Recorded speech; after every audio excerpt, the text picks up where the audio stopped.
In recent years, I have seen an uptick in the usage of direct allegory in storytelling over applicability. How many times in modern entertainment have we seen a scene seemingly shoehorned in for no other reason than to push some preachy allegory for supposed wrongs in the real world? From Star Trek's infamous Stacey Abrams episode to the god-awful "You have to do better, Senator" line from Captain Falcon and the One-Armed Spurglord.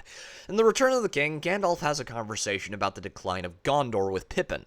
Now, you can take this conversation as a warning against the dangers of clinging to the past to the point of ignoring the future, or it can be taken as a warning against allowing yourself to fall to apathy, or you can take it at face value as a nice bit of exposition on the history of Middle-earth. This is application. It cannot be directly correlated or tied to anything in the real world, but it can be taken and used as a warning for real-world maladies. It works exactly the opposite to an allegory, being a lesson to the real world instead of a real-world lesson brought to fiction. Application is when a story touches upon an inviolable truth or insight into mankind, instead of preachy political, religious, or racial beliefs being shoehorned into a story for the sake of the creative's preferred message that day. This is why across franchises from Star Trek to Buffy, you will find people with wildly different worldviews in its fanbase.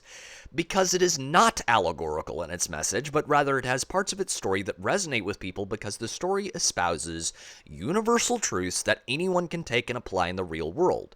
However, now fans are fleeing or have completely abandoned once universally beloved franchises like Star Trek and Doctor Who because they have abandoned application to instead push preachy political allegory because killing franchises is the cool thing to do in Hollywood these days. And this is arguably what has destroyed many franchises: the abandonment of application for allegory.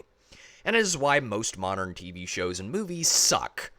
But tell me what you think down below, ladies and gentlemen. This has been Pete, the Radical Nerd, signing off.